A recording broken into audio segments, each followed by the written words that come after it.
Bonjour à vous tous et à vous toutes pour ce webinaire sur la pratique de l'hypnose en accompagnement. C'est intéressant comme sujet, l'accompagnement et avec l'hypnose. Je suis contente aujourd'hui d'être avec vous au nom d'IDECOM avec nos invités. On a Amélie Grenier. Bonjour Amélie. Puis on a Caroline, Caroline Piché. Bonjour Caroline. Et toutes les personnes qui sont là et d'autres personnes qui vont rentrer au fur et à mesure. Donc, sachez que j'invite toutes les personnes à rentrer et à placer leur micro fermé le temps qu'on échange et qu'on parle ensemble. Alors, aujourd'hui, donc, Caroline, je vais commencer par toi parce que tu as un beau visuel en arrière. Tu es à New York aujourd'hui, en ce moment même, mais tu habites dans les Laurentides au Québec à Val-David. À Val-David. Amélie, tu es là aussi des Laurentides, de la région de Mirabel. On va dire que j'ai fait exprès d'avoir des gens de ma région pour parler de tout ça, parce que moi aussi, je vis dans les Laurentides au Québec. Donc, toutes les deux, vous avez fait des formations chez IDECOM, toutes les deux, vous êtes coach, toutes les deux, vous faites de l'hypnose et toutes les deux, vous recevez des clients en accompagnement. Et c'est pour ça que je voulais vous parler. Les gens ont tellement de questions. D'ailleurs, dans le chat, s'il y en a tout à l'heure, je partagerai les questions avec vous. Donc, Amélie, je vais commencer par toi, si tu veux bien. Donc, pour l'instant, Caroline, je vais juste te placer de côté. J'ai mis Amélie et moi plus en gros plan. Tu sais, une des questions qu'Amélie, les gens ont, c'est qu'est-ce qui nous emmène au coaching, mais avec l'hypnose? Parce qu'il y a plein de techniques de coaching qu'on peut faire, mais pourquoi est-ce que toi particulièrement, tu as décidé de choisir l'hypnose? Et puis si tu peux parler peut-être un petit peu de ta clientèle en même temps. Oui, bien sûr. Ben, merci. Tout d'abord, merci à tous d'être avec nous aujourd'hui. En fait, moi, j'ai choisi l'hypnose. Au tout début, j'avais commencé ma pratique avec la PNL. Et quand j'ai certifié, puis que j'ai commencé vraiment à pratiquer, j'avais envie d'aller un petit peu plus loin avec certaines thématiques. Et puis l'hypnose est merveilleuse parce que ça nous permet d'accompagner le client avec le conscient, l'inconscient. Des fois, on a vraiment des belles pépites d'or qui se cachent dans cette partie. Et c'est une approche qui est à la fois, pour moi, axée solution, évidemment, mais tout en douceur. Et ça résonnait bien avec la direction que je prenais. Amélie, avant de faire de l'hypnose, tu faisais déjà du coaching ou tu as fait le coaching après? Non, tu faisais avant dans ton cas, hein? J'ai certifié en PNL avant, oui, effectivement. Exactement. Donc, tu as fait de la PNL, tu as fait du coaching et après, tu as fait de l'hypnose. Euh, Exact. donc, tu avais déjà des outils, parce que déjà Oui. avec la PNL et tout ça, tu avais déjà des outils. Qu'est-ce que ça a apporté de plus à ta clientèle? Tu parlais du conscient, l'inconscient, mais toi, qu'est-ce que toi, tu as observé qui était un plus par rapport à l'hypnose? Mhm. Assurément que pour moi, dans mon approche, sincèrement, je jongle avec les trois, mais Oui. l'hypnose Mhm. a grandement agrandi mon bagage d'outils.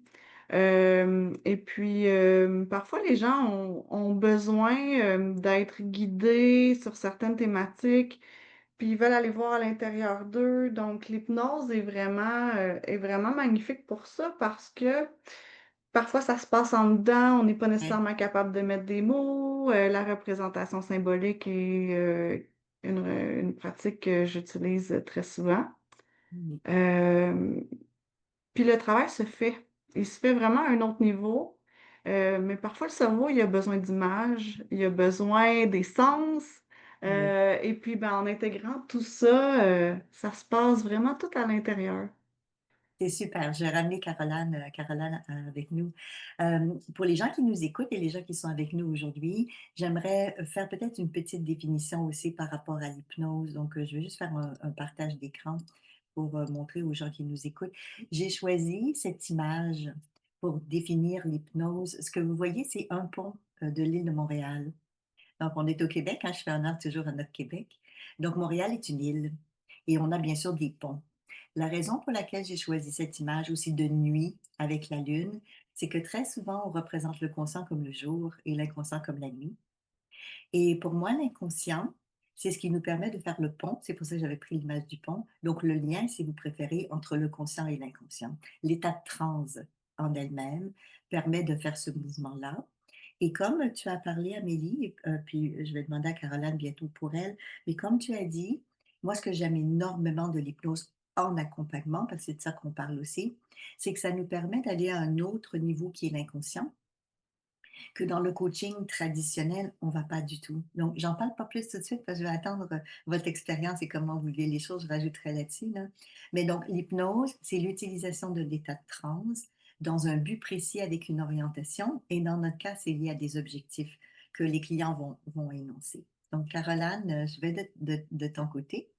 Donc, Caroline, toi, c'est un petit peu différent dans le sens que ça a été un petit peu inversé. C'est que tu as commencé à faire de l'hypnose, puis ensuite, tu as fait le coaching. Et souvent, les gens qui font de l'hypnose se demandent c'est quoi l'intérêt de faire le coaching après. Donc, qu'est-ce qui t'a emmené, une fois que tu as fait de l'hypnose, à dire là, j'aimerais faire du coaching? En fait, c'est que les gens venaient me voir pour l'hypnose Oui, et ça tombe bien parce que moi, je suis, faite, pour faire de l'hypnose parce que pour moi, mon langage préféré, c'est être dans cet état-là où on ralentit, où le silence s'installe, puis où ce qu'on peut vraiment se connecter avec quelque chose de beau puis de puissant qu'on a tous à oui. l'intérieur de nous. Fait que moi, c'est pour ça que quand j'ai découvert ton école, puis que je me suis assise dans ta classe, après 2 heures, je pleurais déjà parce que je suis toujours émotive comme ça, parce que je suis déjà dans cet état-là. On touche déjà à quelque chose de profond, vous voyez? Oui. Fait que c'est comme si j'avais toujours voulu qu'on m'explique ça depuis que je suis tout petite, tu sais, cette Mm. capacité-là naturelle qu'on a de se connecter avec nous-mêmes, en Avec fait. même. C'est beau ce que tu dis, c'est pour ça que tu es émue, donc je sais que les gens vont être touchés aussi de voir ça, mais je vais l'expliquer pour que les gens comprennent bien parce que ce qui est fantastique d'être dans l'état de transe et d'être dans cette hypnose en fin de compte, c'est que, et c'est exactement ce que tu as dit, c'est que ça nous permet d'être en contact avec notre être intérieur. Donc, dans le coaching, de manière plus traditionnelle, on travaille uniquement avec le mental.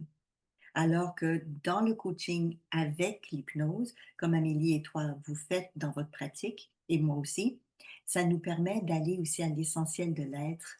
Et très souvent, quand les gens viennent avec un objectif en coaching, des fois, ils n'arrivent pas à le réaliser ou des fois, ils ont testé bien des choses avant, mais c'est tout simplement parce que des fois, il n'y a pas de cohérence d'alignement entre le mental et l'être intérieur. Donc, entre le conscient et l'inconscient, si les gens préfèrent. Et l'utilisation de l'hypnose dans le coaching, entre autres, il y a bien d'autres raisons, mais la raison principale, c'est celle que tu dis, c'est que ça nous permet d'être à l'intérieur de nous, soit dans ce ralenti, comme tu l'as appelé, ou dans ce silence intérieur. Je vais ralentir aussi mon rythme. Parce qu'on a aussi notre façon de parler dans le langage hypnotique. Mais ça nous permet d'être à l'intérieur de nous pour aller chercher des réponses, pas uniquement de ce que notre mental veut pour nous, mais de ce que notre intérieur veut pour nous, pour faire l'alignement entre les 2. Entre autres, Caroline, tu sais parce que, tu as suivi les formations chez nous, mais pour moi, l'hypnose, c'est pas uniquement d'être en lien avec l'inconscient, c'est d'avoir cette cohérence entre le conscient et l'inconscient, d'aller vraiment, vraiment dans les 2. Je te remercie beaucoup, Caroline. Donc, Caroline, toi, tu pratiques dans la région de Val-David, mais bien évidemment, toutes les deux, Amélie et toi, vous faites aussi en visioconférence. Aujourd'hui, on travaille plus qu'en présentiel, on travaille un petit peu partout avec des gens qui se déplacent, mais c'est pas pareil. On aime encore notre présentiel, hein? On aime encore ça, hein? Caroline, de ton côté, donc, il y a cette connexion avec l'intérieur qui t'a beaucoup plu là-dedans. Ouais. Qu'est-ce que tes clients disent qu'ils apprécient dans l'hypnose? Qu'est-ce qu'eux aiment de cette discipline-là par rapport à autre chose? Ben, en fait, c'est comme si, du moment où les gens ont cet intérêt de découvrir ça, Oui, euh, c'est comme s'il y a, en tout cas, moi, je le vois comme ça, là, c'est comme s'il y a 99,9% du travail de fait, en fait. Parce oui. que d'accepter ou de se laisser euh, enseigner, guider, parce que c'est un peu de l'enseignement qu'on fait aussi à nos clients, hein, Oui, parce qu'on veut qu'ils puissent le refaire chez eux à volonté puis qu'ils soient autonomes, dans le fond. c'est bien que tu parles de ça, oui. Mmh. Fait que juste de se permettre de vivre cette expérience-là en étant bien accompagné, euh, je pense que juste ça en soi, c'est déjà un gros travail de fait, en fait. Tu sais, ça demande de la confiance en soi, du lâcher-prise, de se sentir en sécurité. Tu sais, il y a comme, je trouve qu'il y a beaucoup d'éléments qu'on a tous besoin de développer, dans le fond, de plus en plus chaque jour. Fait que de se permettre de faire de l'hypnose, ça permet justement de développer ces forces-là qu'on a besoin quotidiennement, en fait. Oui. Je renchéris sur ce que tu dis, premièrement parce que tu parles aussi du quotidien et puis tu parles qu'on veut que les gens soient autonomes, qu'ils apprennent à le faire chez eux. Donc, en hypnose, on va même leur montrer comment faire de l'auto-hypnose, par exemple. Dans ton cas, Caroline, tu étais aussi infirmière. OK, donc là, j'imagine que tu vois très, très bien parce qu'il y a beaucoup de gens qui utilisent l'hypnose dans les domaines hospitaliers, là, dans le domaine de la santé. Donc j'imagine que tu vois très, très bien l'intérêt En de fait, je le l'hypnose. faisais, puis j'étais pas au Ouais. courant, en Ouais, fait, c'est ça, à quel point c'est naturel, mais c'est juste qu'on me l'avait pas dit que c'est c'est ça. ça que je faisais parce que moi, Ouais. j'étais en salle d'accouchement, Mmh. et j'étais en soins palliatifs. Fait que souvent, les clients étaient dans ces états-là et Oui, moi, je me laissais porter parce que moi aussi, en fin de compte, j'étais dans cet état-là qui est naturel. On peut exactement. se le répéter. On pense le répéter. Fait que On va ça n'est l'expliquer, je vais l'expliquer aussi aux gens. Je te remercie, Caroline. Donc, je vais revenir avec Amélie, puis je vais expliquer en même temps aux gens. Donc, je vais faire un partage d'écran, Amélie, pour l'expliquer ce côté naturel des choses, pour que les gens nous suivent bien. Partager celui-là. Parfait. Partager. Ce que j'aimerais expliquer aux gens pour le côté naturel, parce que c'est sûr que ça fait bizarre de dire, oh, on va chez un hypnologue ou un hypnothérapeute, qu'est-ce qui va se passer? Mais comme Caroline disait, en fait, l'état de transe, il est naturel. Vous voyez, on a plusieurs ondes cérébrales. Donc, quand on mesure les ondes du cerveau, par exemple, on a plusieurs ondes. Et quand on regarde les différentes ondes, ils ne sont pas toutes écrites, mais c'est les principales qui sont là. Quand on va dans des ondes alpha, par exemple, ou des ondes θ, c'est ces ondes-là qui sont considérées comme des ondes où on est en état de transe et en hypnose. Donc, ce qui fait la différence avec ces ondes-là, c'est qu'on n'est pas dans la concentration du moment comme d'habitude. On est un petit peu comme quand on regarde la lune, quand on apprécie les étoiles ou quand on regarde les nuages passer. Donc, vous et moi, à chaque moment dans la journée, on est plusieurs fois dans cet état-là. Donc, c'est pour ça que Caroline disait qu'en tant qu'infirmière, elle était dans cet état-là, d'autant plus que dans ton cas, c'était plus naturel peut-être d'être dans l'état d'hypnose parce que tu aimes ça déjà. Dans ton cas, Amélie, toi aussi, tu as dû remarquer que tu étais dans cet état de transe même avant de prendre l'hypnose, j'imagine? Bien sûr, à certains moments. Ah, exactement. Après, ce qui est bien, c'est qu'on apprend comment le faire, on peut le reproduire à volonté. Et parce que quand c'est naturel, ça arrive, mais c'est spontané. Que là, on le refait à volonté. Pourrais-tu me parler un petit peu de ça? Parce que Caroline parlait aussi que l'hypnose, après ça, il y a des gens qui peuvent le faire chez eux. Mais c'est sûr que s'ils consultent, ils viennent vous voir. C'est aussi parce qu'il y a des choses qui sont très importantes d'être bien guidés et accompagnés pour le faire. Donc, comment tu jumelles l'accompagnement, le coaching et l'hypnose? Parle-nous un petit peu de ça. Bien sûr. Donc, en fait, quand un client vient pour la première fois, on va faire ce qu'on appelle une cueillette de données. Oui. Donc, la cueillette de données, elle est super importante. Bien sûr, moi, je l'utilise en méthodologie coaching parce qu'on veut savoir quel est l'objectif du client. Et puis, je me rappelle un exemple que vous donniez dans la formation qui était un peu comme aller faire l'épicerie. Donc, on va aller faire l'épicerie, on va faire notre liste auparavant, mais on ne veut pas tout prendre à l'épicerie, bien entendu, sinon on pourrait s'y perdre. Alors, en fonction de l'objectif, on va aller vraiment déterminer qu'est-ce que le client vient chercher avec nous aujourd'hui. C'est quoi son apport en mieux-être? Et à partir de là, ben, je vais pouvoir aller avec l'une des magnifiques techniques que j'ai dans mon coffre à outils en hypnose. Oui, il y en a Isabelle en plein. a créé plusieurs.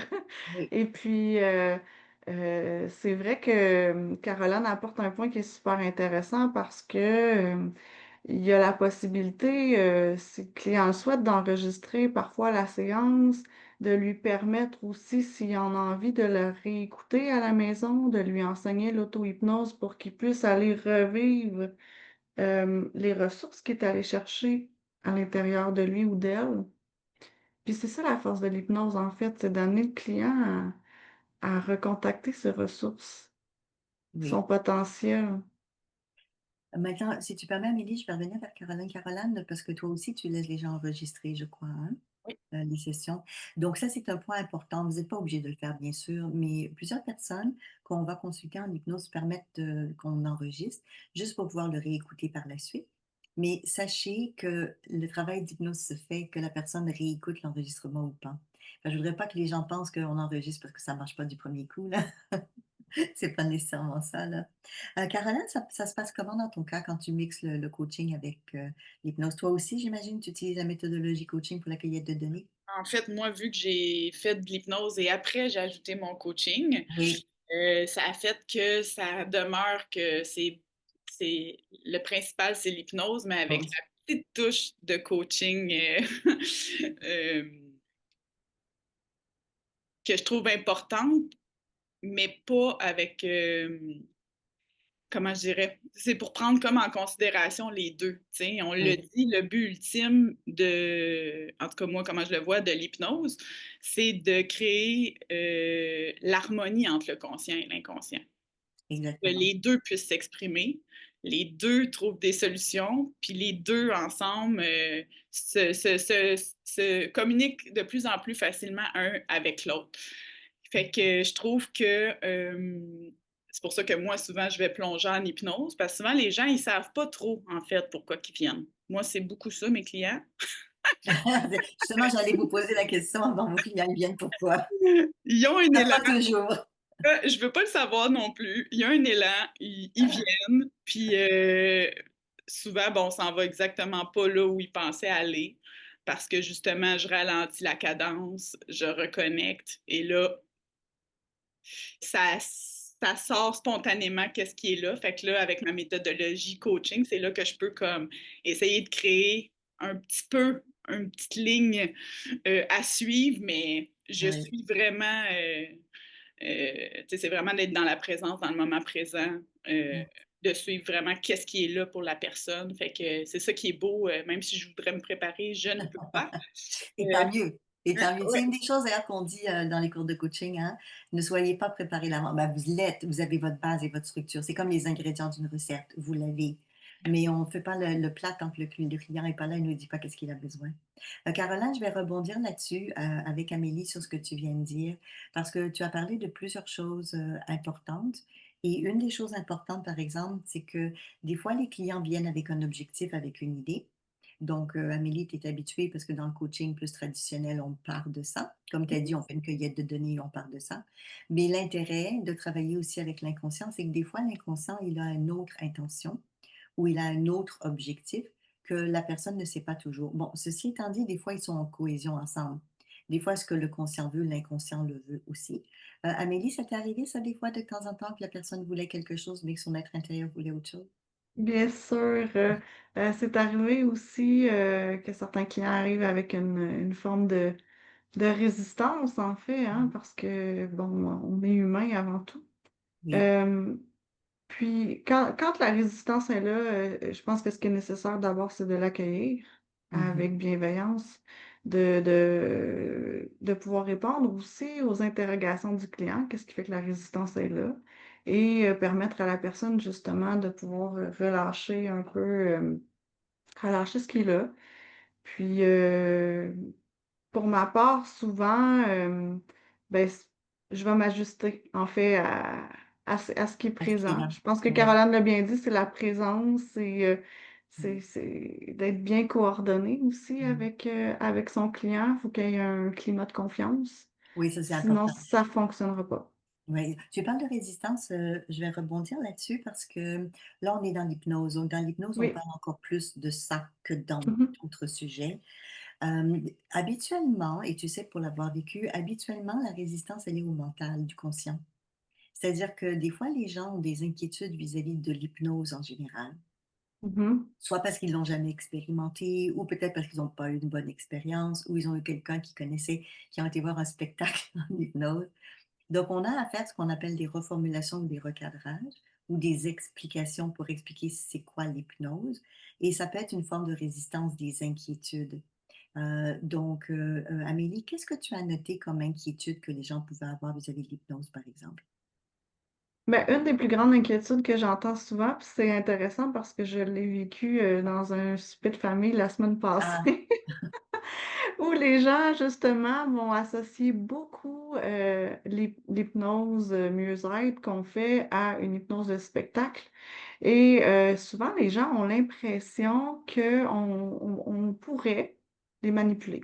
mhm, Et puis, j'ai été souvent confrontée à prendre cette opportunité-là, en fait, pour éduquer le client, puis lui expliquer que, en fait, c'est lui qui est créateur de son expérience. Il va conserver entièrement tout son libre arbitre.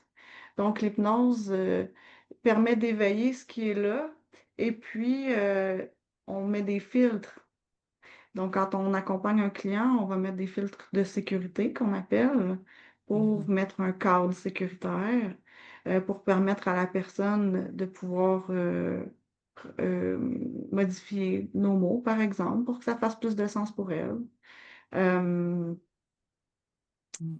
et puis, dans le fond, l'idée derrière tout ça, c'est ça, je pense que c'est vraiment d'amener de la sécurité psychologique, Ouais. là, finalement. C'est important ce que tu parles, Caroline. Je vais te ramener ça vers toi par rapport à ce qu'on appelle ces filtres et ces fusibles de sécurité. Parce que à part l'hypnose, et même c'est pas dans toutes les écoles d'hypnose que j'ai vu ça, mais à part l'hypnose, on n'utilise pas cette méthode d'utilisation de filtres. En coaching, on fait jamais ça non plus. Mais pour nous, c'est vraiment important parce qu'on travaille autant avec le conscient et l'inconscient.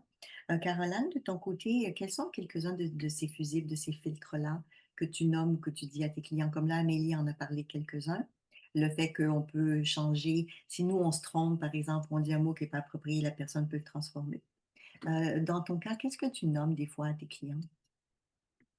Ben, en fait, il faut que je partage quelque Vas-y. chose. Fait que je suis Oui, comme un peu, je veux répondre à ta oui. question, mais en même temps, il y a comme quelque chose qui me vient à l'esprit que ça me dit de partager. Mais moi, ce que j'entends le plus souvent, c'est que je serais pas capable de faire. La Oui. personne a dit, je serais pas capable. Ça va être ça le plus gros défi parce que moi, ils viennent pour Mm. l'hypnose. Fait que ça va être, tu sais, je serais pas capable, je serais pas capable. Fait que Et qu'est-ce qu'ils veulent dire exactement? Je ne serais pas capable d'aller en transe, c'est dans ce oui, sens-là? OK. ils ont peur d'échouer, ils ont peur, tu sais, c'est énormément ça. Et là, ça me ramène à nos filtres qu'on installe. Ça va être beaucoup de, entre guillemets, des responsabilisés dans le sens que c'est eux qui décident quand ça commence, c'est eux qui décident quand ça termine, c'est eux qui décident s'ils vont y aller en fin de compte ou pas. C'est eux qui vont choisir les mots en transformant tout ce qui pourrait les déranger, qui vient de ma part, de faire abstraction, puis de eux mettre ce dont ils ont besoin. Fait que, je trouve qu'il y a beaucoup de responsabilisation qu'on est en train de créer en mettant ces filtres-là avec son autorité intérieure. C'est lui qui choisit où est-ce qu'il veut aller, s'il veut fermer puis ne pas continuer dans cette direction-là. Ou, tu sais, fait que je trouve que c'est comme remettre les clés entre les mains de la personne. Puis moi, Mhm. pour ma part, c'est ça qui m'intéresse beaucoup de l'hypnose puis qui me parle. J'ai pas envie que quelqu'un me dise quoi faire. Je suis une interne. Fait que Mhm. quand que tu m'as fait une hypnose la première fois de ma vie Oui. en classe, Ouais, puis que j'étais comme je serais pas capable, c'était moi.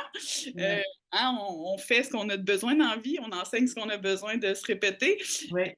Fait que pour moi, c'était vraiment comme oh my God, OK, dans le fond, elle me redonne tout, là. Tu sais, c'est comme. Redonner le pouvoir à la personne Oui, concernée. exactement. Mhm. Fait que c'est comme Mhm. OK, donc je dois me prendre en main, tu sais, c'est comme oh, faut que je me responsabilise, tu sais, ça m'appartient, tu sais. Fait que c'est pour ça que je dis que l'hypnose, pour moi, c'est déjà comme un gros travail qui est fait juste en permettant à la personne de l'expérimenter parce que justement, il faut comme reprendre son propre pouvoir en Oui. Donc, croire en nous, avoir confiance, se laisser aller, tu sais, c'est Ouais. fait que c Avoir confiance qu'on a les ressources en dedans de nous, hein. Ça vient oui, du docteur Milton Erickson d'ailleurs, qui a développé l'approche de l'hypnose ericksonienne, qui disait ça, qu'on a à l'intérieur de nous toutes les ressources nécessaires à tout changement. Bon, il est pas le seul, hein, il y en a d'autres qui disaient ça aussi à cette époque-là. C'était vraiment dans une période où avec Virginia Satir, la mère de la thérapie familiale, ils avaient cette idée-là. Mais c'est bien qu'on parle de l'inconscient parce que c'est ça que tu es en train de dire, que quand on va demander à la personne d'aller en dedans d'elle, elle a des ressources et des solutions en dedans d'elle. Il faut qu'elle apprenne à y faire confiance, à faire confiance qu'il y a des solutions. Des fois, les gens vont dire, bon, on parle aussi de l'intuition, mais des fois, les gens vont dire, c'est ma petite voix qui me parle, j'aurais donc dû l'écouter. Donc, c'est pas toujours l'inconscient comme tel, parce que des fois, l'intuition, c'est autre chose, une connexion avec d'autres réalités, mais ça peut être aussi notre être intérieur qui nous parle. Comme quand les gens disent: «Mon corps me parle». Et c'est aller chercher cette information-là qui peut vraiment être très aidante. Je vais revenir à ce que tu parlais et puis, voir avec Amélie aussi, parce que c'est des gens qui décident. Donc la première chose qui est très rassurante et très réconfortante, puis Amélie t'a dit le mot-clé qui est sécurité. Les gens ont besoin de se sentir en sécurité quand ils font de l'hypnose à cause de tous les préjugés, qu'on a pu entendre là-dessus. Donc, une des choses qu'on fait dans la technique que nous, on utilise, surtout si on parle d'hypnose ericksonienne, par exemple, c'est une dissociation du conscient et de l'inconscient. Donc, je vais juste revenir là-dessus parce que quand on dit que c'est les gens qui décident, ce qu'on veut dire, en fait, parce que là, les gens vont dire, ouais, mais si je suis en transe, c'est qui décide? Mais en fait, on demande au mental, on demande au conscient de toujours être là, de toujours être vigilant, de toujours être actif. On n'est pas en train de le boycotter ou de le mettre à côté puis de lui dire: «Toi, tu te tais, là». Au contraire, c'est le mot collaboration entre les 2. Donc, on va dès le départ demander à la personne de placer son conscient quelque part et que son conscient supervise. Donc Amélie, comme tout à l'heure, tu disais, bon, si jamais moi, en tant qu'intervenant, en tant qu'accompagnant, je dis quoi que ce soit qui n'est pas approprié, on demande au conscient de le filtrer. Comme par exemple, si je vais guider la personne à faire remonter une ressource, comme par exemple du calme ou du bien-être, et en disant ce mot-là, je lui dis par exemple, bah, prends le temps de prendre une bonne respiration, va à l'intérieur de toi, parce que ça c'est du langage hypnotique que tout le monde connaît bien si vous avez déjà été en session d'hypnose. Mais si jamais je décris une scène, j'ai dit par exemple, tu es dehors dans la nature et tu entends les oiseaux chanter, mais que la personne n'entend pas les oiseaux chanter, ça peut la faire sortir de transe. À la limite, des fois, ça peut générer justement des résistances, comme la Bélie tu parlais. Donc, c'est pour ça qu'on a ce fusible qui dit si jamais je dis quoi que ce soit qui n'est pas approprié. Pas approprié ne veut pas dire pas correct dans ce sens-là, mais juste qui n'est pas tout à fait juste par rapport à l'expérience intérieure que vit la personne parce que comme Caroline disait, l'intérêt de l'hypnose, que nous on fait en tout cas, c'est que la personne soit autonome, qu'elle soit responsable, ça c'est merveilleux, mais en plus qu'elle vive son expérience, que ce soit elle qui vive l'expérience. Donc, Amélie, comment tu te sens toi, dans ce rôle de guide? Parce que tu guides la personne à vivre cette expérience-là. Exactement. Puis ce qui montre pour moi, puisque j'aime beaucoup de l'approche ericksonienne, c'est qu'on n'est pas dans une approche qui est directive. Ouais. Donc, il y a vraiment beaucoup, puis je pense que ça, c'est essentiel, de langage permissif, c'est-à-dire qu'on permet à la personne, encore une fois, d'avoir son propre pouvoir. Donc, en maintenant un cadre, mais un cadre qui n'est pas rigide, on parle d'un cadre plus de sécurité, en guidant l'expérience, puis en utilisant ce langage permissif, ça va permettre à la personne, comme Caroline disait, d'ajuster peut-être les éléments qu'elle va vivre dans sa visualisation ou dans ce qui va Mhm. se représenter à l'intérieur d'elle. Mhm. Amélie, si tu permets, je vais juste donner un exemple pour les gens qui nous écoutent entre l'hypnose plus classique et l'éricksonien par rapport à ce que tu dis. Parce qu'en hypnose plus classique, donc là je parle des méthodes de Freud par exemple, on disait au client, à la personne, ferme les yeux. Aujourd'hui, on va plutôt lui dire, et tu peux garder les yeux ouverts ou fermés. Mais en sachant que la majorité des gens vont de toute façon respirer puis fermer les yeux. Donc, c'est ce qu'on appelle ce langage permissif qui évite de revenir sur ce que tu appelais tout à l'heure des résistances, de générer des résistances. Puis Caroline en a parlé, elle n'aime pas qu'on lui dise quoi faire, là, mais beaucoup de gens n'aiment pas ça. Là. Fait que si les gens exact. vont fermer les yeux, s'ils ont peur de perdre le contrôle, ils vont garder encore plus les yeux ouverts. Donc nous, on a une méthode. Donc on a ça, cette façon de faire permissive. Et qu'est-ce que tu fais d'autre de particulier? Parce que tu utilises aussi l'éricksonien. Oui, ben, j'utilise l'éricksonien, dans le fond, je pense que j'ai échappé la question, Ah non, mais mais c'est bon. Comme par exemple, là, ce que tu viens de dire, c'est que dans l'éricksonien, on est plus permissif oui, dans la façon de faire. absolument, Oui. Donc, ce qu'on appelle non directif, exact. en fait. Donc, dans mon approche, ben, en fait, il y a ça, bien sûr, mais c'est aussi, je pense que c'est de suivre le client à son rythme. Oui. Exactement. Donc ça, c'est ce qu'on appelle le non directif.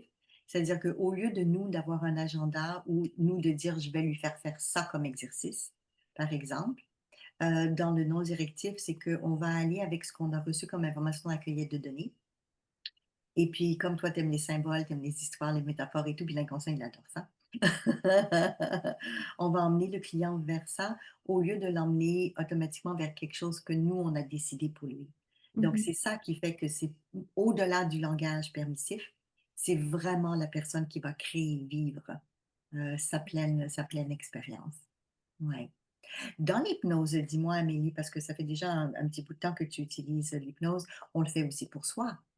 Bien Les gens vont sûr, dire: «Ouais, mais non, mais absolument. est-ce qu'Amélie l'utilise aussi pour» ben, bien sûr! Bien sûr! Moi, je suis très heureuse parce que, j'ai eu la chance, il y a quelques années, en fait, c'est un choix que j'ai fait, mais d'incorporer l'hypnose dans une pratique quotidienne. Bon, j'aime beaucoup la visualisation, mais on peut l'appeler détente, méditation. Pour moi, je me réserve un espace qui me permet de reconnecter avec ce qui est là pour moi. Donc, je m'accompagne moi-même et puis cette routine-là que j'ai incorporée, bien évidemment, elle contribue, je pense, à mon bien-être. Heu, En tout cas, c'est ma Ça fait partie croyance, de oui, mais mais c'est une bonne croyance à avoir, hein. Parce que quand on oui, guide quelqu'un, quand on accompagne les gens, il faut qu'on se ressource soi. absolument. Ouais, donc c'est une bonne façon Ouais. de se ressourcer, surtout quand tu le mets dans une pratique, plus, régulière. Caroline, tu fais quelque chose de semblable toi aussi? Ouais, ben moi, ça a commencé avec, le yoga nidra, que c'est une Oui? pratique que tu restes allongé pendant comme 45 minutes, puis tu écoutes quelqu'un qui tu quelqu'un, en fait, qui Ouais, guide. guide, exactement. Oui, c'est ça et après ça, je me suis dit: «Waouh, ça fait tellement du bien, mais il me semble il me manquerait un petit quelque chose pour optimiser ça».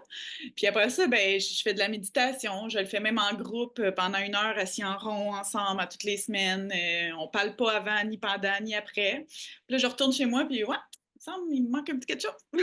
Fait que quand j'ai découvert l'hypnose, ben, maintenant, je fais quand même ces pratiques-là, mais quand je suis seule ou quand j'ai en fait, je l'utilise tellement souvent, finalement, je me suis rendu compte que moindrement que j'ai un petit mal-être à l'intérieur de moi, un petit stress parce que j'ai quelque Ouais. chose qui s'en vient, tu sais, comme je pense que je suis pas toute seule.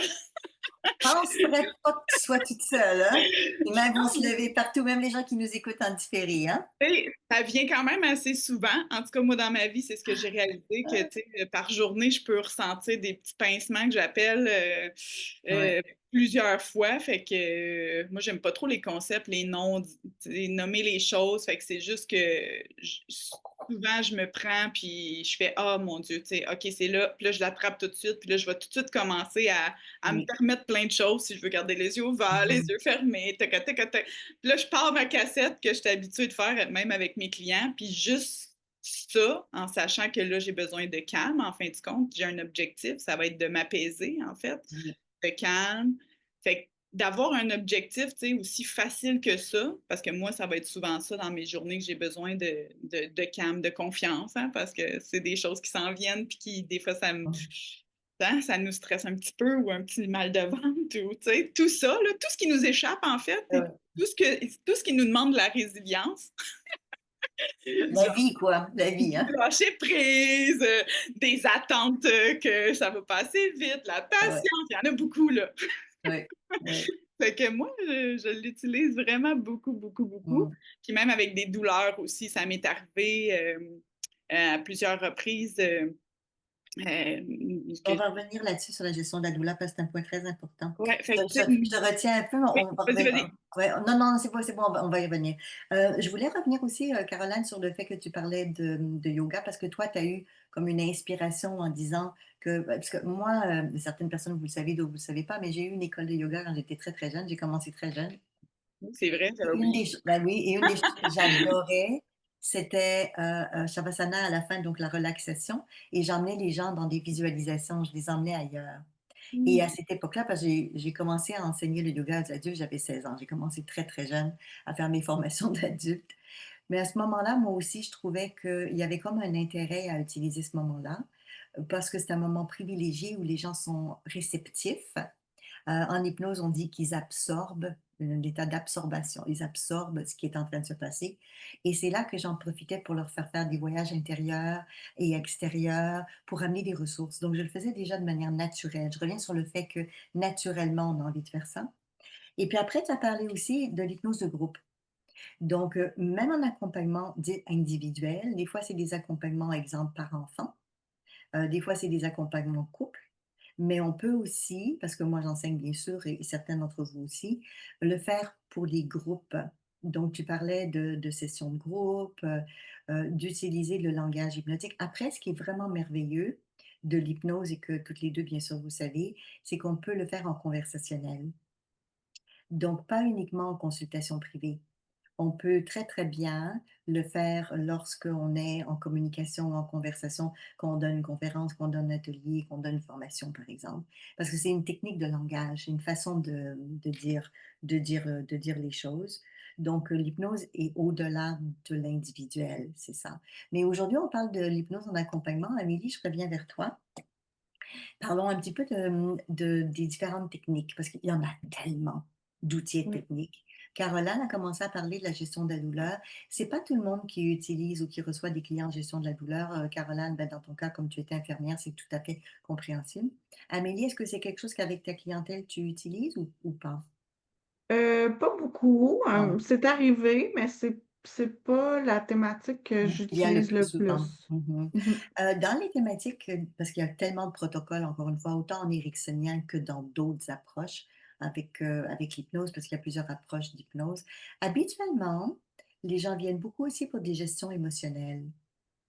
Donc dans ton cas, ça, c'est une des choses aussi? OK. Ouais. Ouais, qu'est-ce que tu Oui, as remarqué? davantage. Ou davantage. Qu'est-ce que tu as Mmh. remarqué? Comme par exemple, moi je sais que dans ma clientèle, des fois, j'ai des gens qui sont en réorganisation, restructuration professionnelle. Ils sont stressés de quitter leur emploi ou d'aller vers autre chose, par exemple. Donc des transitions de Ouais. déménagement, de changement de vie, de partir à son compte. Comme je forme beaucoup de coachs qui partent à leur compte, là, c'est pour ça que je parle de ça. Dans ta clientèle, est-ce qu'il y a des thématiques que tu as remarquées qui revenaient? Oui, ben, en fait, j'ai bon, vous le savez, j'accompagne beaucoup de professionnels, Oui, aussi d'entrepreneurs. Heu, Parfois, il arrive un moment où, il y a des gens qui sont en remise en question, ils ont besoin de se retrouver, ils ont besoin d'un réalignement intérieur, que ce soit d'un point de vue personnel ou professionnel. J'ai beaucoup de gens qui arrivent à cette phase-là, puis qui ont envie de se retrouver comme individus, de se refaire confiance, de redéployer leurs ressources, leur potentiel. Bien sûr, je vais le dire comme ça, mais des gens qui vivent avec un syndrome d'imposteur aussi. oui. J'ai beaucoup, beaucoup de professionnels qui ont cette réalité ou qui ont besoin de réinstaller du mieux-être, pour mieux gérer le stress, gérer Oui. les émotions, les conflits internes ou conflits, liés au travail. Donc c'est le genre de thématique que je vois presque au quotidien. Mmh. Parce que je sais que toi, tu travailles beaucoup avec les travailleurs autonomes. Dans les thématiques que moi, j'ai eu beaucoup avec les travailleurs autonomes, surtout ceux qui démarrent en entreprise et pour lesquels l'hypnose est très aidant. C'est que je le dis pour les gens qui nous écoutent comparativement au coaching, très plus traditionnel. Comme par exemple, souvent des fois, les gens voulaient partir à leur compte et puis avaient beaucoup d'inquiétudes financières. Bon, ce qui est normal Mmh. parce qu'on n'a peut-être plus le travail à temps plein qu'on avait ou il y a une transition à mettre en place. Et moi, j'ai remarqué que très souvent, il y avait des croyances limitantes ou il y avait des blocages comparativement à l'argent que les gens ne pensaient pas mentalement. C'est par exemple, si je leur posais la question, est-ce qu'il y a quoi que ce soit qui ferait que tu risquerais de te mettre des bâtons dans les roues ou de te saboter financièrement, par exemple? Et évidemment, la réponse était non. Mais dès qu'on allait à l'intérieur, des fois, il y avait des croyances. Je reprends un petit peu ce que Caroline a dit là, j'y arriverai jamais, je serais pas capable. Et là, je veux dire d'arriver financièrement. Là, c'est pas juste d'être en transe, là. Ou bien la fameuse croyance, ça va prendre 5 à 10 ans Mmh. avant que je réussisse à mon compte. Il y a tellement de croyances dans le domaine des affaires que les gens ont pris à droite et à gauche et puis ils finissent par croire que partir à son compte, ça prend des années avant de réussir, là. Ce qui peut être vrai, mais c'est pas une obligation pour tout le monde. Donc, quand on travaille au niveau de l'inconscient, là, c'est là qu'on va chercher tout ce que la personne ne sait peut-être pas, mais qui quelque part va l'empêcher de réaliser ce qu'elle veut. Et c'est Mmh. l'intérêt, surtout avec les gens qui partent à leur compte, d'aligner leurs valeurs, ce qui est important pour eux consciemment, et ce qui est mis en place aussi par leur inconscient, pour pas qu'il y ait de décalage. Ouais, donc tu as vu des choses comme ça toi aussi, Amélie, j'imagine? J'ai vu des choses comme ça, j'ai amené aussi, ben, je dis j'ai, c'est le client, Oui, mais qui avait besoin de soutien pour de la mise en action. Donc oui, l'hypnose est merveilleuse parce que, oui, ça va permettre, comme je disais tantôt, aux professionnels, aux entrepreneurs, beaucoup que ce soit de développer du leadership ou de faire face à des peurs comme la peur du jugement ou de ce que les autres vont penser. ouais. Comme entrepreneur, on est souvent confronté à ce genre de peur. Alors, C'est le fun de et savoir ça, qu'il y a beaucoup de choses qu'on peut aider et que absolument. l'hypnose et le coaching sont alliés ensemble, là. C'est fantastique pour les aider. Moi, tu le sais que je donne une formation sur la procrastination parce que tu parlais de mettre en action. Et puis, si je donne cette formation-là avec l'hypnose, mais qui s'adresse aux gens qui travaillent aussi dans le domaine du coaching, c'est justement pour les raisons que toi, tu as énoncées puis que j'ai parlé tout à l'heure. C'est qu'on a besoin d'aider les gens à mettre en action leurs rêves, leur réalité, leurs objectifs. Mais des fois, Ouais. les gens, c'est pas qu'ils veulent absolument procrastiner, mais que ça bloque en cours de route parce que l'inconscient n'est pas aligné ou il n'est Mhm. pas ouvert à l'esprit de collaborer. Donc, il y a plein de choses magnifiques à mettre ensemble. Je te remercie là-dessus. Je ramène Caroline. Caroline, de ton côté, parlons un petit peu de la gestion de la douleur, si tu veux bien. Donc, c'est comment en hypnose l'utilisation de protocoles pour être puis ensuite, les gens vont vouloir savoir, là, est-ce que ça marche vraiment? Et est-ce qu'on a vraiment moins mal? C'est ce que les gens veulent savoir.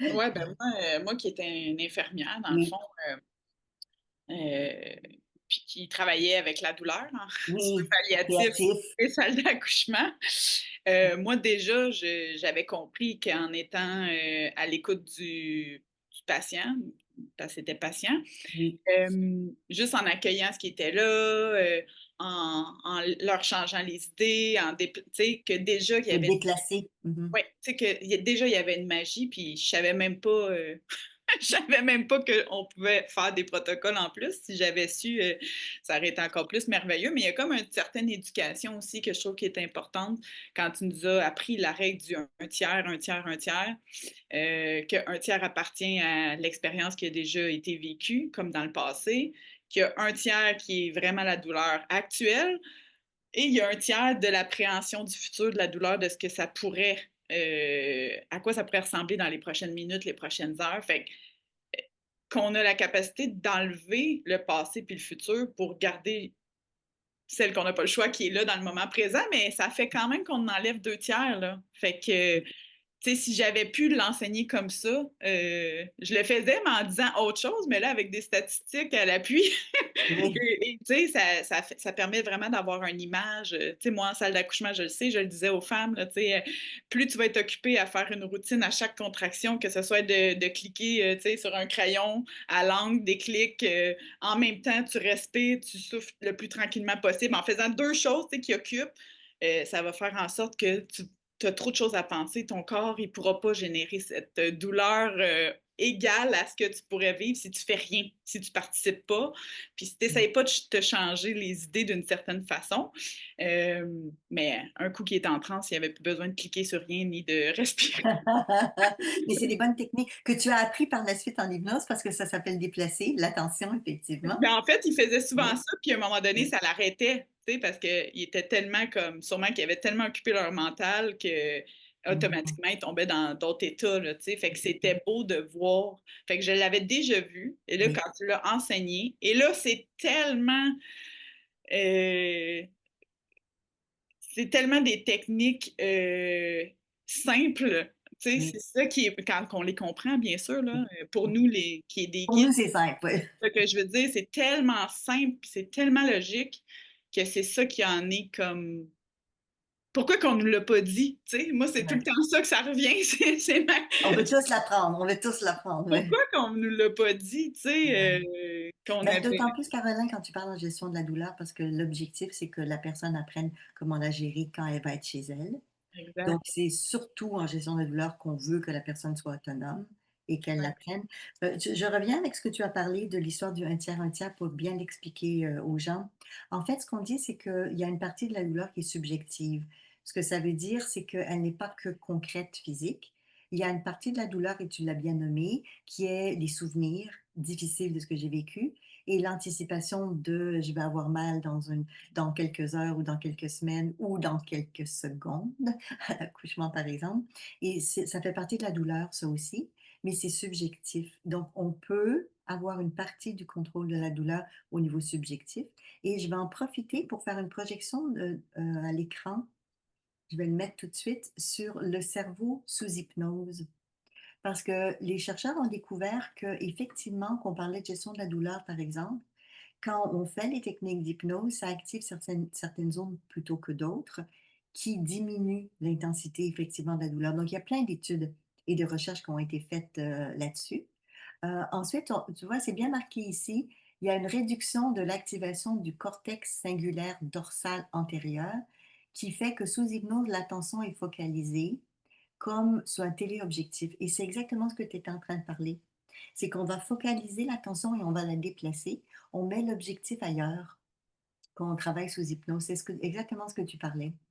Après, ça va augmenter aussi les connexions entre le cortex préfrontal et dorsolatéral. Et ça, ce que ça fait finalement, c'est que ça va aider à contrôler nos réactions au stress que Amélie parlait tout à l'heure. Parce qu'on utilise beaucoup, beaucoup l'hypnose pour la gestion du stress. Moi-même, je m'en suis servi pour ma propre santé. Le stress, qui ne vit pas des périodes de stress? Donc, c'est vraiment bon de faire de l'auto-hypnose pour ça.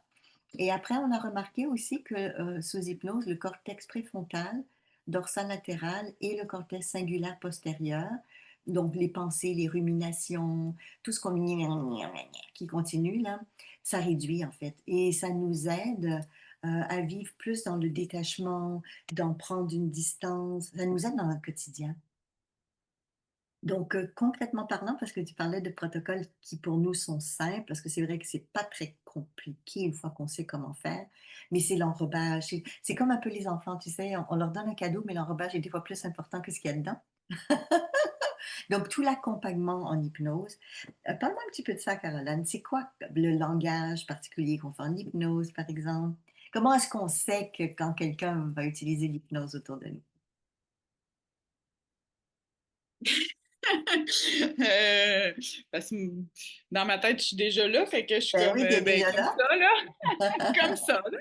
Mais donc dans ce que tu es en train de dire, je rebondis là-dessus, parce que là, tu vois, il y a comme un mouvement corporel, parce qu'il y a des indicateurs de transe. Il a Donc, fallu que je bouge là, pour essayer de oui, te ramener, oui, oui, oui. c'est Puis ça. je vois qu'Amélie répond aussi, je vais la ramener avec nous, parce qu'Amélie, toi aussi, nous, on est habitués, donc on regarde les indicateurs de transe chez l'autre.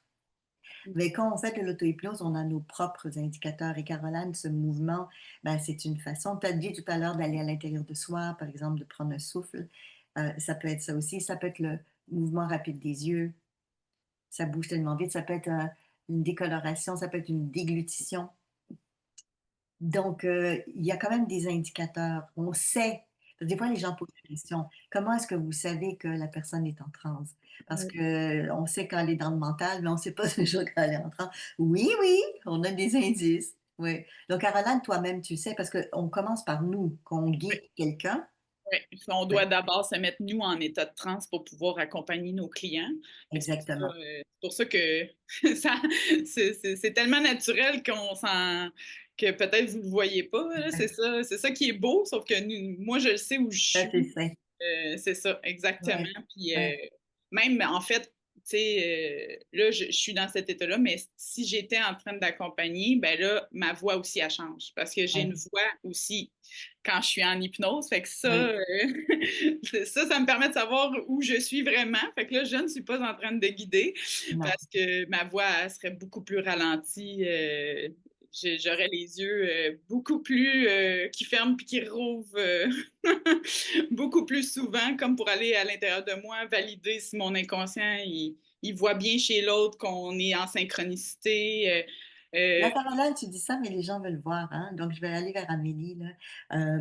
Donc, je vais juste dire, il y a une différence entre la voix parlée et la voix chantée, et il y a une différence entre la voix parlée et la voix qu'on a en hypnose. Donc, c'est pas nécessairement toujours la même chose. Le rythme n'est pas le même, le volume n'est pas le même.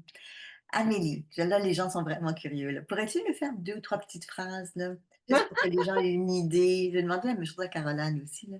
Mais juste pour nous donner une idée de, puis pour qu'on puisse entendre aussi la différence de votre voix. Oui, bien sûr. Hem, donc, je vais m'adresser, à Caroline. Très bonne idée, Caroline. Voilà, t'es habituée, c'est bien, tu Pourquoi pas? reçois.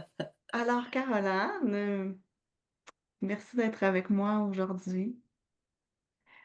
J'aurais envie, si tu le veux bien, de t'amener vivre une expérience où tu pourrais tout doucement, si tu en as envie, entrer à l'intérieur de toi. Alors, pour les gens qui nous écoutent, vous voyez, Caroline déjà est en train de partir, là. On est déjà dans nos indicateurs. Amélie, je sais que toi, tu les reconnais, mais pour les gens qui sont là, vous voyez les yeux de Caroline, il y a déjà du mouvement. On appelle ça le mouvement rapide des yeux, le REM en anglais. Ensuite, on a vu une partie du mouvement de sa respiration, du changement. Je te laisse continuer, Amélie. Et puisque c'est déjà à l'intérieur de toi, hein, comme tu sembles si bien le faire, je vais en profiter tout de suite pour te dire que tu es dans un environnement qui est absolument sécuritaire avec nous. Je vais juste te piner, par exemple, te voir plus grande, j'aime ça de voir. On va voir OK. un plus grand écran. Mm. Ah, c'est magnifique de voir qu'à l'intérieur de soi, tout est possible, puis qu'on a tellement accès à des belles solutions, des belles ressources. Je te remercie, Amélie. Mon Caroline, une chance pour toi, tu es habituée, tu peux prendre des ressources, accueillir les ressources. Donc, ça démontre, pour les gens qui nous écoutent, que même nous, qu'on accompagne quelqu'un, bon, premièrement, il faut être en soi-même, vous l'avez déjà entendu, on l'a dit. Donc, on va repérer nos propres indices. Et après, quand nous, on est en transe, ben, on va respirer à un autre rythme. Et puis là, Amélie, ta voix a changé, le volume, le rythme a changé aussi. Et puis, tu as utilisé des mots très aidants, très Mmh, soutenants, très aidants. Et puis, nous, comme on est dans une orientation solution, c'est ce que tu disais au début, Amélie, ça veut dire quoi? Ça veut dire que c'est pas une hypnose pour aller dans les problèmes qu'on fait ensemble, mais parce que ça exact. existe aussi. Donc, les psychiatres ou les psychologues peuvent utiliser ça parce qu'ils sont formés pour aller dans des problématiques. Mais dans la méthodologie coaching, nous, c'est une orientation solution. Donc, c'est ce que tu as fait, à demander à l'inconscient d'aller chercher des forces, des ressources, des compétences, des connaissances acquises, des apprentissages acquis pour que la personne puisse les ramener à aujourd'hui. Donc, Caroline, c'est ce que tu fais aussi avec ta clientèle, parce que dans notre orientation solution, c'est ce qu'on fait aussi. C'est ça. Donc, dites-moi soit l'une ou l'autre, comme vous voulez, comment la personne réagit quand elle entend que votre voix change? Est-ce que vous leur dites d'avant? Est-ce que les gens sont surpris? Ça se passe comment? Caroline, tu veux y aller peut-être? Ouais, moi, je le dis pas. Je le dis pas, parfait. Ils s'en Non, rendent compte en cours de route. c'est très drôle parce que moi, je suis très, puis là, à un moment donné, bon, ben, tu sais, on va y aller. Fait Ouais, que là, ils sont comme, OK, où? En hypnose, tu sais. Fait que j'aime bien comme les surprendre à ce niveau-là, tu sais. Fait que souvent, ouais. quand c'est leur première fois, ils ont besoin de ventiler, tu sais, ils sont plus dans le mental. Fait que moi aussi, je les suis. Puis là, à un moment donné, ouf, là, je sens que c'est le temps de le séparer, Oui. de le mettre quelque part pour pouvoir aller écouter l'autre partie qui est l'inconscient. Fait que j'aime bien faire les deux quand les gens sont moins habitués, tu sais, puis d'expliquer un peu ça, là, tu sais, que là, j'ai bien entendu son conscient, on a bien compris, on va aller voir maintenant son être intérieur, lui, qu'est-ce qu'il a le goût aujourd'hui de nous partager, voir si c'est pareil, si c'est un Mhm. petit peu différent. Fait que on va y aller d'une autre façon. Fait que là, ils sont comme ah, OK, tu sais, c'est là que j'avais déjà parlé de l'hypnose plus tôt. Fait Mhm. que c'est le temps d'y aller. Tu sais. Fait que moi, je suis quelqu'un qui aime bien le silence dans la vie. Je trouve que ça met vraiment la table pour les gens qui sont stressés, qui ont Oui. peur d'échouer. Fait que j'aime bien le dire aussi, il n'y a pas de façon de réussir. Il n'y a pas d'échec possible, il y a juste des expériences. Puis j'aime bien aussi comparer à... J'aime bien intégrer l'enfant. Moi, j'ai des enfants. Mhm. Je teste l'hypnose sur mes enfants. Oui, Ils m'en redemandent et j'aime ça. c'est ce qui me permet d'avoir tant confiance en ce que je fais parce que pour eux, c'est complètement naturel. Puis Oui. même des fois, ils ont des trucs puis des conseils à me donner, tu sais, parce que eux, ça va encore plus vite. C'est vrai, eux, ça va encore plus vite, ils sont rendus plus loin, puis, tu sais, Oui. ils ont les yeux ouverts, hein? Fait que c'est ça qui est beau. C'est bien Fait parce que tu ouvres un sujet important, là, parce que les gens se posent souvent la question, est-ce qu'on peut faire de l'hypnose avec les enfants? Oui. La seule chose, c'est que légalement parlant, selon le pays, il faut le consentement des parents. Et puis après, l'enfant peut venir seul ou accompagné selon l'hypnothérapeute, l'immunologue, sa façon de procéder. Personnellement, j'aime bien, surtout quand les enfants sont très très jeunes, là, très jeunes pour moi, là, c'est en bas de 10 ans, là, que un des parents soit là. Pas uniquement parce que le jeune a besoin que le parent soit là, mais plutôt pour que le parent apprenne en même temps comment le faire. Mais c'est vrai que, comme tu disais, les enfants, eux, ils ont une facilité. Ça va oui, rapidement pour oui. eux. Parce que des fois, tu sais, mon Ouais. mental, il me dit comme, tu sais, ça peut pas être si simple que ça, tu sais, comme, pas simple, mais vous comprenez Oui. qu'est-ce que je veux dire dans le sens, c'est tellement beau, puis c'est vrai que c'est quand même simple quand on sait Oui. bien travailler avec l'inconscient, en fait, tu sais, c'est fou comment que il peut nous aider puis nous donner plein de choses, en fait, là. Un bel ami, hein? Oui, c'est ça. Fait que moi, je peux le tester sur mes enfants puis voir Ouais. si eux, ils plongent tout de suite, tu sais. Puis eux, ben, c'est ça la beauté, en fait. C'est que l'adulte a des barrières, mais l'enfant, tu lui dis, ferme les yeux, tu vois quoi? Un hippopotame vert. Cool. Puis il fait quoi, ton hippopotame vert? Ben, il se roule dans le sable. OK. Il est où? Au Maroc. OK. Tu sais, tandis que l'adulte ferme les yeux, ben là, c'est pas comme ça, mais Ah non, non, je sais tu bien. sais, vous Et les gens ont comprenez plus un de peu, résistance. là, il est-tu bleu ou il est vert? Mais ça se peut-tu qu'un hippopotame soit dans le désert? Mais tu sais, fait que là, Ouais. euh, fait que c'est ça que je trouve beau. Fait que j'aime bien le dire à mes clients, en fait, dans mon introduction, tu sais, que s'ils pouvaient se permettre de laisser leur enfant intérieur, peut-être la place à leur enfant intérieur, un peu comme un jeu, tu sais, où Mhm. il y a pas de bonne réponse. On a le droit à tout, imaginaire, réel, surnaturel. On se permet autre chose que ce qu'on est habitué, en fait, dans la vie Tu actuelle. emmènes un sujet en parlant de ça qui est que le conscient et l'inconscient n'ont pas la même façon de fonctionner et que l'inconscient, lui, il aime beaucoup le côté créatif. Ouais. Donc, d'où les symboles, les formes, d'où des fois le langage aussi dans nos rêves, parce que l'inconscient se manifeste aussi à travers les rêves. Donc, toute cet imaginaire est important et on est moins habitué dans notre société en tant qu'adulte, comme tu disais, à l'utiliser. Enfant, bien sûr, mais à un moment donné, on ne l'utilise plus. Mais que quand on s'adresse à cette partie-là de nous, si on utilise des formes et des symboles, cette partie-là, donc l'inconscient comprend très bien. Il n'y a pas de problème Oui. pour l'inconscient. Et puis on pense que c'est, tu sais, on parle pas de choses ésotériques, là. C'est ça qui est beau, là. Oui. C'est juste comme une douleur. C'est comme quoi, ben, c'est comme un couteau qui tourne. C'est ça. Ça peut bien faire mal, tu sais. Qu'est-ce Ah, que tu en dirais qu'on essaie de changer ce couteau-là en autre chose ou, ouais. tu sais, comment qu'on peut, juste pour que la représentation mentale ou l'imaginaire soit moins, ça soit moins, Intense. moins Mhm. tranchant, hein? Ça Ouais, serait moins bien tranchant que sur tout ça, ouais. pourrait arrêter de tourner, il pourrait Ouais. être moins tranchant aussi. Tu sais, fait que je trouve que, en fait, c'est ça quand on dit imaginaire, tu sais, c'est juste, Mhm.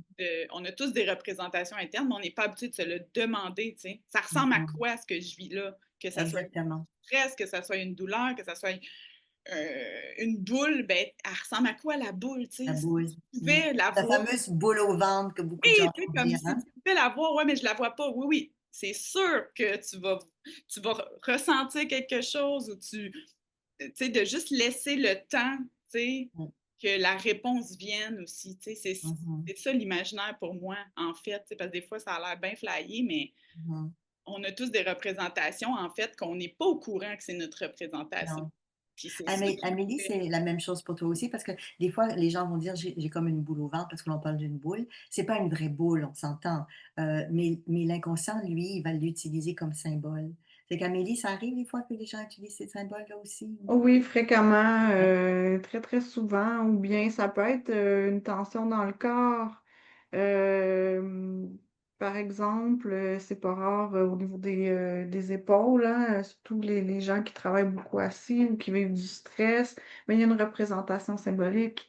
Mhm. Alors, c'est magnifique parce que on peut amener la personne à transformer ce qui est là. Puis des fois, on n'a pas nécessairement besoin de verbaliser ou de mettre des mots concrets, mais il se passe quand même quelque chose pour le client. Et à la fin de la séance, ben, on peut avoir diminué des douleurs, diminué une charge mentale, une charge de stress, puis que le client reparte avec plus d'apaisement finalement. Mhm. Ou Je vais tout rebondir dépend. sur, je vais revenir sur ce que tu dis parce que ça va en lien avec ce que Caroline a parlé tout à l'heure. Mhm. Par rapport à la verbalisation. Donc, il y a des gens qui sont très verbomoteurs, ils vont parler beaucoup. Et c'est souvent le mental qui va parler beaucoup. Donc, en coaching, on est habitué, on les laisse parler plus au début, puis ensuite on les ramène pour générer les changements. Parce que s'ils consultent, c'est aussi parce qu'ils ont des objectifs. C'est juste pas parler nécessairement. Mais il y a une fausse croyance que vous venez de nommer toutes les deux, pas comme ça, mais je vais la nommer, qui est que si je dis rien, il se passe rien. Mais en hypnose, c'est l'inverse. Mhm. Parce que l'inconscient, il n'a pas besoin de parler. Il le vit à l'intérieur. Des fois, d'ailleurs, les gens pensent que quand ils sont en transe, qu'ils ne travaillent pas. Et- mais non, au contraire, l'inconscient les emmène à voir des images, à voir des ressentis, à entendre des choses en dedans d'eux. Ils vont s'imaginer, pour revenir au côté créatif, des choses en dedans d'eux. Donc, l'inconscient est très actif mais d'une façon très différente, pardon, de ce que la majorité des gens connaissent d'eux, qui est plus au niveau du mental, qui est plus dans la réflexion. Donc, c'est un silence, mais qui est rempli, qui est rempli de Exact. ce que l'être intérieur est en train de vivre. Oui, Caroline, tu vas ajouter? Oh oui, non, c'est loin d'être silencieux, mais c'est un silence du mental. C'est ça, Ouais, ouais. c'est ça. C'est un silence du mental qui permet d'avoir autre chose qui se met en place. On va bientôt conclure notre partie. Les gens qui veulent écrire dans le chat ou si vous avez des questions, je vous invite à lever les mains. Qu'est-ce que vous aimeriez dire à des personnes qui aimeraient consulter, qui aimeraient rencontrer quelqu'un qui fait du coaching et de l'hypnose? Donc, on est dans les intérêts, les avantages. Donc, Amélie, peut-être pour commencer? Oui, bien sûr. Bien, évidemment, c'est certain que de prendre soin de soi, je pense qu'on ne le dira jamais assez. On a encore beaucoup d'éducation à faire, mais ça demeure une priorité. Mhm. J'aime beaucoup rappeler aux gens que chacun est important, puis qu'on est la priorité de sa propre vie. Donc, quelqu'un qui a envie de démarrer une démarche, je pense que c'est réellement un beau cadeau à se faire. Peu importe l'objectif, là, bien entendu, mais c'est vraiment, il faut le vivre là, pour pour voir un peu plus ce que c'est pour chacun parce qu'il n'y a pas un client qui vit l'accompagnement de la même façon. Moi, je trouve que c'est bien lancé la façon dont tu dis: «Venez expérimenter». Mais c'est vrai, tu as C'est raison, il y a ça, pas une personne que c'est pareil, et puis chaque personne vient avec un objectif qui est le sien, qui est très différent. exact. Donc se faire du bien. Moi, je suis totalement d'accord avec toi que dans notre société, c'est très mal vu de prendre du temps pour soi. Il faut toujours être là, soit pour les autres. Mais en fait, si on n'est pas là, c'est comme dans l'avion, tu sais, mettre le masque en premier là, avant de le mettre Exact. sur les autres, là. Donc très bonne raison numéro un de venir, consulter. Et Caroline, de ton côté, qu'est-ce que tu dirais aux gens? Ben, moi, je trouve que euh, souvent, en tout cas, moi, les gens qui viennent me voir, c'est que ça déborde de partout, en fait. Tu sais, c'est comme si ils savent pas, en fait, qui pourrait les aider ou, en fait, ils savent pas pourquoi ils vont pas bien ou ils sont pas capables de mettre le doigt sur le pourquoi ou, tu sais, c'est comme, c'est trop de choses. Puis c'est ce que j'aime avec l'hypnose, c'est qu'on dirait que juste Mmh. d'aller en hypnose, ça permet justement, comme tu as dit tantôt, de calmer toutes ces zones cérébrales-là qui fonctionnent à profusion quand on est dans la vie de tous les jours, mais que par chance, on a des moments de transe plusieurs fois par jour. Dieu merci. Je ne sais pas si c'est aux heures et demie ou si tu as une statistique Et là-dessus. ouais, c'est des cycles de 90, minutes. Minutes. Dieu merci qu'on en a. Mmh. Fait que, tu sais, pour moi aussi, c'est comme comment mettre la main sur ces 90 minutes. Tu sais, ces cycles-là qui passent, comment qu'on peut mettre la main là-dessus pour en profiter quand ça passe, parce qu'on est capable de les reconnaître après, tu sais, quand ça arrive. Puis, au lieu d'être passif peut-être, ou de laisser les pensées négatives travailler pendant ces petites phases de transe-là qu'on vit, comment qu'on peut faire pour récupérer ces petits instants-là, puis d'en mettre des purs moments de ressourcement en fin de compte. T'sais. Fait que je Mmh. trouve que euh, ça me permet aussi de leur des éduquer sur un peu ce à quoi ils passent à côté à tous les jours, ces petits moments-là qu'ils pourraient prendre puis optimiser pour être juste dans un état de calme, ou juste en répétant une phrase positive ou mais Dieu merci, pas de phrases négatives dans ces moments-là. Parce que, tu sais, des fois, on est commode dans l'une, puis là, on est si bien, puis là, à un moment donné, ah, mais là, hier, qu'est-ce que j'ai dit? Puis là, tu sais, là, là, ça part. Ouais. Mais tu sais, d'être capable de le rattraper, de faire comme, non, non, non, là, j'étais dans un état de transe, là, j'étais bien, là, je reviens, tu sais, puis comment faire pour revenir. Fait que, tu sais, ça permet de mettre des petites graines à toutes les 90 minutes, tiens. Fait que je trouve que c'est ça, les clients, souvent, c'est comme un débordement. Puis je trouve qu'avec l'hypnose, on est capable de tout rapper ça ensemble puis de faire juste comme si tu pouvais me dire, là, c'est quoi ça, là? Ça ressemblerait à quoi? T'sais? Fait qu'on part avec quelque chose, on dirait que l'inconscient, il met ça comme tellement dans quelque chose de plus simple, de plus doux, de plus c'est ça, c'est une autre façon, c'est une autre approche. Fait que j'aime que les consciences s'expriment, mais après ça, fou, on va tout de suite dans c'est une représentation. Puis là, on dirait que Mmh. ça fait du bien aussi de trouver notre Ouais. représentation. Alors, pour les gens qui nous écoutent, sachez que si l'objectif nommé par la personne au démarrage, donc ça peut être une réduction de poids, ça peut être une gestion du stress, ça peut être l'arrêt du tabac, enfin, il y a toutes sortes de raisons pour lesquelles les gens veulent consulter en hypnose, démarrer une nouvelle entreprise, juste être mieux avec eux-mêmes, prendre le temps de respirer dans la vie, mieux gérer le stress, enfin, il y en a tellement. Mais si les gens étaient capables de le régler mentalement, ils l'auraient déjà fait.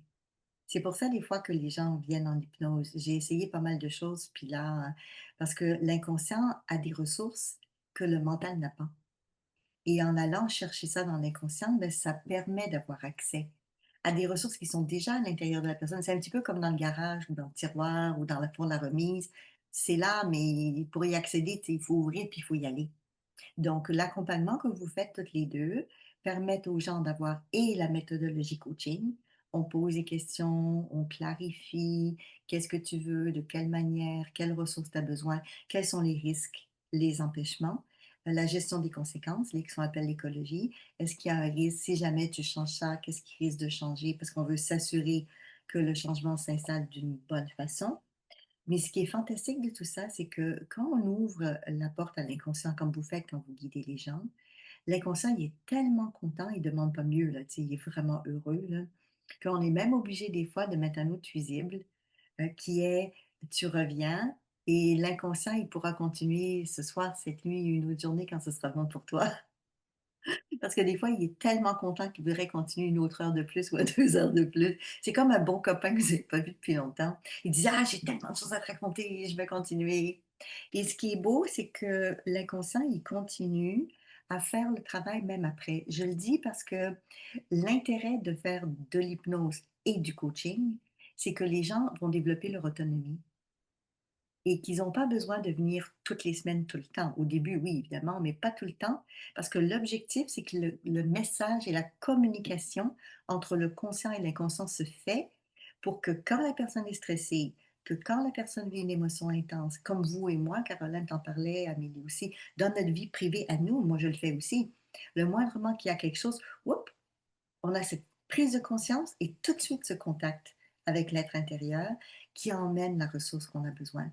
Donc l'inconscient, une fois qu'il sait comment faire, une fois qu'il a eu le contact avec le conscient, une fois qu'ils ont l'autorisation et la connexion, ça va revenir.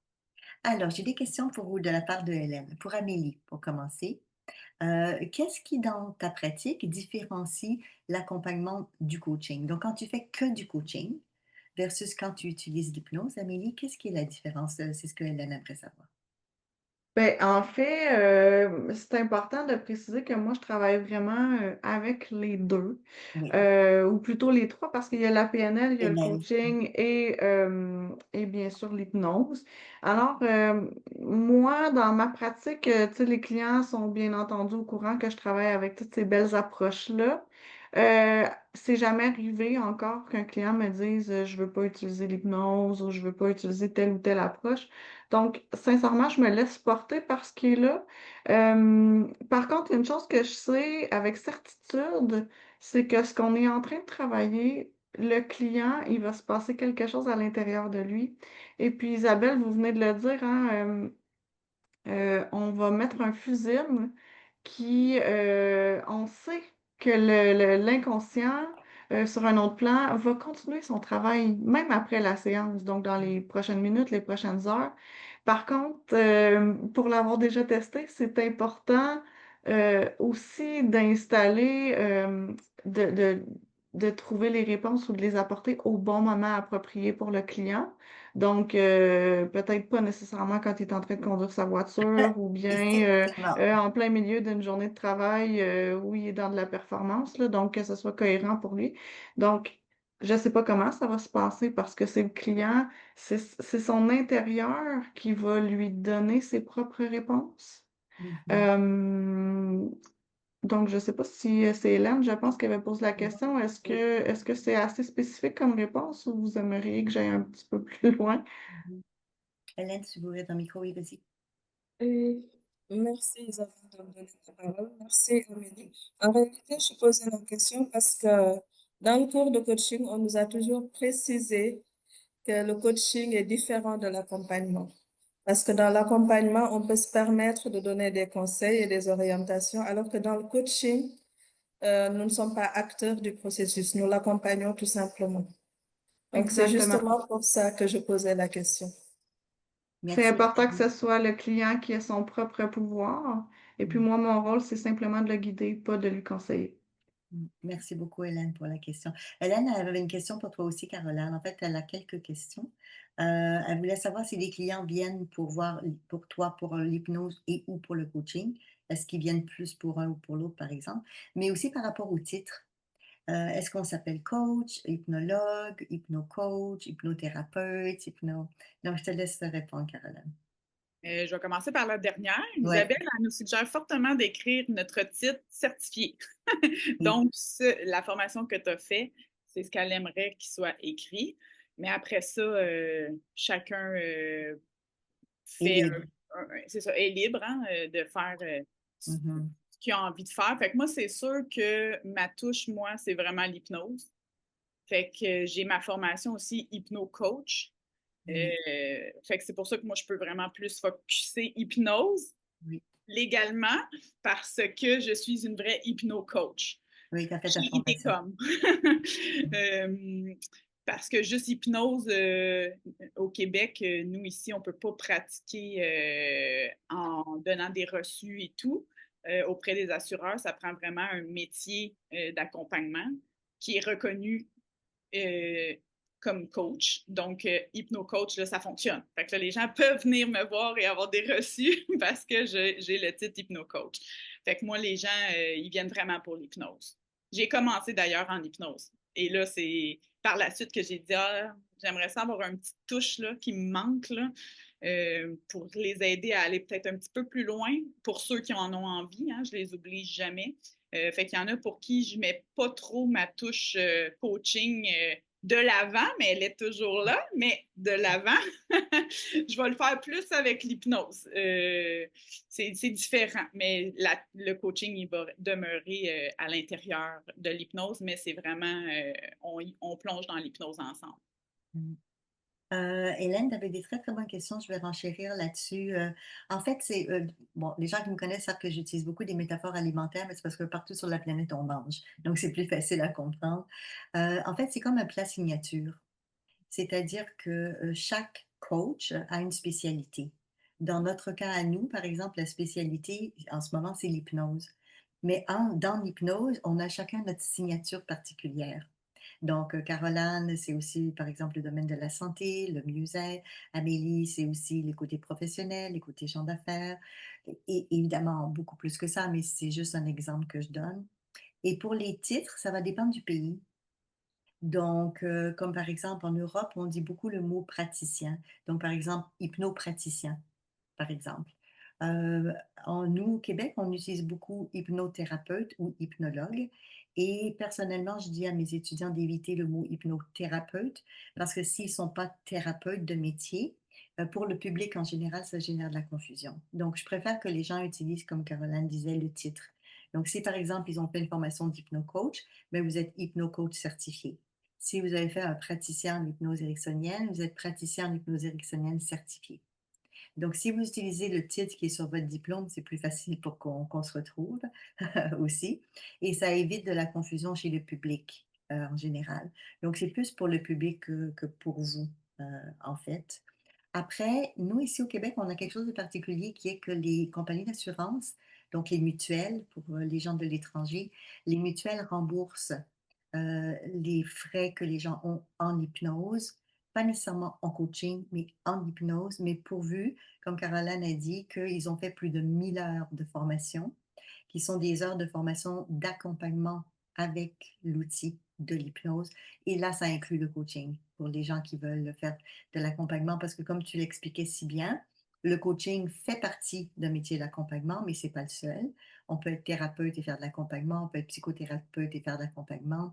Donc, accompagnement, c'est très vaste. C'est comment guider et accompagner les gens. Le coaching, c'est une méthode d'accompagnement qui elle est plus orientée solution. Donc, on ne va pas dans les soucis, les tracas ou les problématiques dans cette approche-là. Wow, en fait, ça donne envie, les filles, hein? Ça donne vraiment envie. Donc, je vais projeter à l'écran parce que si les gens veulent vous rejoindre, ils vont pouvoir vous rejoindre. Donc, Amélie, tes régions de Mirabel, l'unité coaching, et il y a ton site web qui est là. Et c'est bien, c'est enregistré, les gens pourront faire une capture d'écran ou le reprendre. Caroline, tu es à Val-David, et puis tu as ton site web qui est là aussi. Et chacune d'entre vous, vous avez beaucoup de choses à partager avec les gens, une belle expérience. Ça commence avec notre expérience de vie. Après, on va chercher des formations pour avoir les outils. Mais comme Caroline le disait, il y a bien des choses qu'on fait naturellement et après on dit, ah, c'est ça que je faisais. Donc, ça met des mots sur des choses qu'on fait. Par contre, c'est sûr que pour ensuite coacher, guider quelqu'un, ben, ça s'apprend, hein. C'est une méthode de guidage et d'accompagnement qui se fait. Donc, moi, je suis très, très contente de savoir qu'il y a des gens un petit peu partout qui peuvent profiter pleinement d'une session de mix de coaching et d'hypnose pour aller plus loin dans le conscient et l'inconscient. Parce qu'encore une fois, quand j'ai vu souvent les gens n'atteignaient pas leurs résultats, tout simplement parce qu'ils travaillaient trop au niveau du mental. Ils oubliaient ce que nous, on n'oublie pas, là, mais qui est la partie inconsciente qui est vraiment importante, là.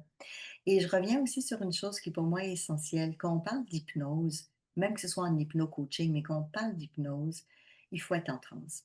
Bon, ça a l'air banal et niaiseux ce que je vous dis là, Mais si la personne qui guide en hypnose n'est pas en transe, les résultats ne seront pas là. Ou si la personne qui vit l'expérience, si la personne ne l'induit pas ou l'emmène pas en transe elle-même, si elle ne vit pas la transe, l'expérience ne sera pas la même non plus. Et ce n'est pas vraiment de l'hypnose. Donc, l'hypnose, c'est le contact avec l'inconscient. Et pour qu'il y ait le contact avec l'inconscient, il faut qu'il y ait des signes. Et la transe peut être dite légère, dite profonde. Pour le docteur Milton Erickson, ce qui comptait, c'est d'être en transe. L'état de transe, c'est ce qui permet de activer cette réponse de l'inconscient pour aider la personne ensuite à aller chercher ses résultats. Et je vais conclure dans un instant en laissant la parole à nos deux invités. Mais de mon côté, je dirais que la bonne nouvelle, c'est quand l'inconscient, il est d'accord à partager ses connaissances, et il l'est vraiment la plupart du temps, ça serait dommage de ne pas l'écouter et d'en faire un allié, surtout qu'on a des objectifs à atteindre. Alors là-dessus, Caroline, peut-être dernier mot, puis Amélie, même chose, je vous laisse la parole à toutes les deux. Amélie, tu veux y aller? Ben, je peux bien. Alors, je veux simplement prendre le temps de remercier tout le monde de votre présence. C'était fort agréable de vous avoir avec nous.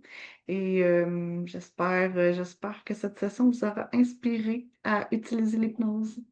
Merci beaucoup, Amélie, et j'invite les gens à aller te rencontrer. Caroline? Ben, je finis avec un peu comme j'ai commencé. Si quelqu'un m'avait dit tout ça dès le début, Ouais. il y a longtemps, peut-être même quand j'étais petite, je m'aurais posé tellement moins de questions, puis je m'aurais senti tellement plus normale.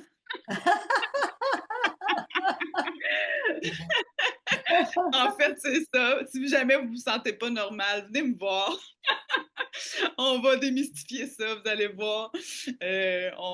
On est multi dimensionnel et c'est ça qui est beau, tu sais, de voir que, OK, c'est concret, tu sais, c'est aussi tangible que ça.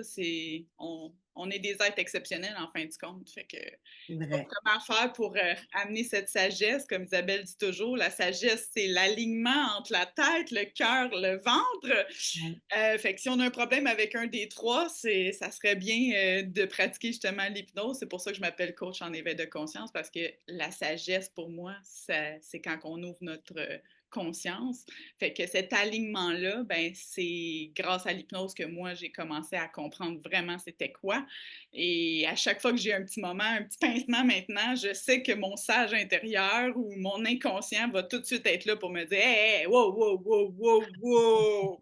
Le cheval, là, tu sais, fait que, OK, c'est vrai, tu sais, il est là, lui aussi, là, pour m'aider, là, fait Ouais. qu'il y a comme un équilibre entre les deux, tu sais, que vraiment, ils sont capables de se parler, là, ça a l'air un petit peu fou, qu'est-ce que tu es en train d'expliquer là, mais ça l'est pas, Je en comprends. fait, tu sais, comment créer cet alignement-là, c'est ça qui est la beauté, je trouve, pour que notre vie soit plus douce, puis on a, tu sais, pourquoi faire compliqué? Mm. Quand on peut faire si simple, en fin de Je vous remercie vraiment à toutes les deux. Merci à toutes les personnes qui étaient avec nous aujourd'hui. L'inconscience est notre allié. Allons chercher à travers l'hypnose, que ce soit en auto-hypnose, que ce soit en accompagnement avec l'hypnose. Allez chercher l'hypnose dans votre vie. Ça fait tellement du bien de pouvoir aller tout chercher toutes ces forces qui sont à l'intérieur de vous. Merci Amélie, merci Caroline, merci à tout le monde Merci à tout le monde. et à la prochaine. Bye, bye bye tout le Beau monde. vendredi, à la prochaine! Ciao, ciao.